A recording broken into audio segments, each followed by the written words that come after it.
오늘 우리에게 주시는 하나님 말씀은 사무엘하 12장 18절부터 23절까지의 말씀입니다. 이래 만에 그 아이가 죽으니라. 그러나 다윗의 신하들이 아이가 죽은 것을 왕에게 아뢰기를 두려워하니 이는 그들이 말하기를 아이가 살았을 때에 우리가 그에게 말하여도 왕이 그 말을 듣지 아니하셨나니 어떻게 그 아이가 죽은 것을 그에게 아를 수 있으랴. 왕이 상심하시리로다 함이라. 그렇습니다. 혹시라도 하나님께서 자비를 베풀어 주지 아니하실까 하는 마음으로 하나님 앞에 엎드려 기도했던 다윗이지만, 그러나 그 아이가 7일 만에 죽었다 그랬습니다. 그러나 다윗의 신하들이 혹시 다윗에게 어떤 일이 생길까, 왕이 상심할까 염려해서 그 사실을 알리지를 못합니다. 여기서 왕이 상심하다라고 할 때 이 상심하다라는 말은 직역을 하면 악을 행하다라는 그런 뜻입니다. 이 사실을 알릴 경우에 마음의 충격을 받는 것에 그치는 게 아니라 왕의 건강까지 해칠 수 있겠다라는 그런 염려를 했기 때문에 아이의 죽음을 알리지 못하고 있었다라고 이해할 수 있겠습니다. 다윗이 그의 신하들이 서로 수군거리는 것을 보고 그 아이가 죽은 줄을 다윗이 깨닫고 그의 신하들에게 묻되 아이가 죽었느냐 하니 대답하되 죽었나이다 하는지라. 다윗이 땅에서 일어나 몸을 씻고 기름을 바르고 우복을 갈아입고 여호와의 전에 들어가서 경배하고 왕궁으로 돌아와 명령하여 음식을 그 앞에 차리게 하고 먹으니라. 그랬습니다. 그러나 그 신하들의 분위기를 보면서 다윗이 눈치를 챕니다. 아이가 죽었느냐? 신하들이 죽었다라고 대답을 합니다. 그런데 신하들의 예상과는 전혀 다른 아주 놀라운 반응을 다윗이 합니다. 낙심하는 게 아니라 오히려 일어나서 몸을 씻고 기름을 바르고 옷을 갈아입고 하나님 앞에 들어가서 경배를 하고 왕궁으로 돌아와서 음식을 먹었다. 회개하는 모습뿐만 아니라 하나님의 뜻에 전적으로 순종하는 하나님의 주권을 인정하고 생명이 하나님께 있다라고 하는 것을 깨끗하게 인정하고 순종하면서 일상으로 돌아가는 이 다윗의 모습, 놀라운 신앙을 갖고 있는 다윗의 모습을 우리가 보게 되는 것입니다.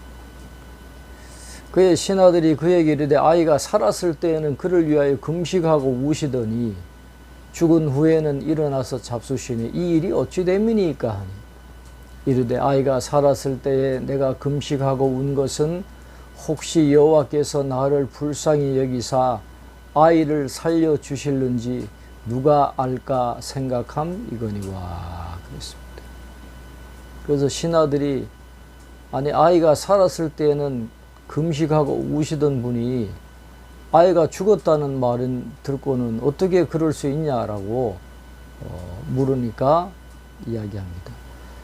아이가 살아있을 때는 생명의 주관자 되시는 하나님께서 혹시 나를 불쌍히 여기셔서 그를 살려주실까, 하나님이 자비를 베풀지 아니하실까 하는 그런 기대가 있었지만은, 그러나 모든 것은 다 하나님께 있기 때문에 하나님께 맡기면서 하나님 앞에 부르짖는 다윗의 모습이 오늘 그의 입술을 통해서 나타나게 되는 것을 보게 됩니다. 자신의 죄 때문에 죽어가는 그 아이를 바라보고 안타까운 마음에 견딜 수가 없는 거예요. 그래서 혹시라도 하나님께서 살려주시지 않을까 하는 그런 마음으로 엎드렸다라고 이야기하고 있습니다.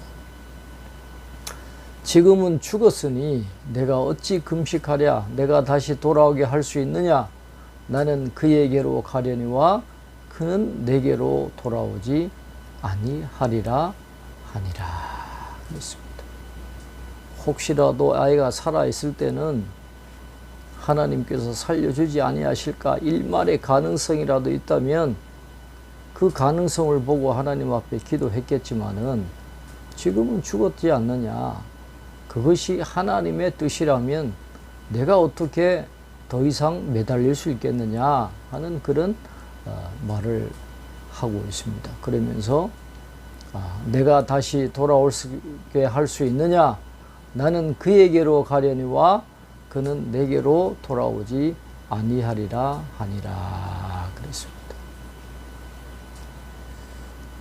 다윗은 죽은 자가 들어가는 스올에 들어갈 수 없다라고 이야기합니다. 여기서 이야기하는 것은 그 아이가 죽어서 가는 것은 다윗 당시의 히브리인들은 사람이 죽으면 스올로 간다라고 생각했습니다. 아직 천국에 대한 계시가 완전하게 드러나지 않았기 때문에 이 당시만 해도 모든 사람은 죽어서 스올로 내려간다라고 이야기하고 있습니다. 그래서 그 아이가 스올로 내려갔기 때문에 살아있는 자신에게 다시 올 수 없다라는 것이죠. 혹시 나는 갈 수 있어도 그는 나에게 갈 수 없다라고 하는 것을 너무도 잘 알고 있기 때문에 모든 것을 다 털어버리고 하나님의 뜻이 그것이라면 전적으로 받아들이고 순종하는 다윗의 모습을 오늘 본문을 통해서 우리가 보게 됩니다.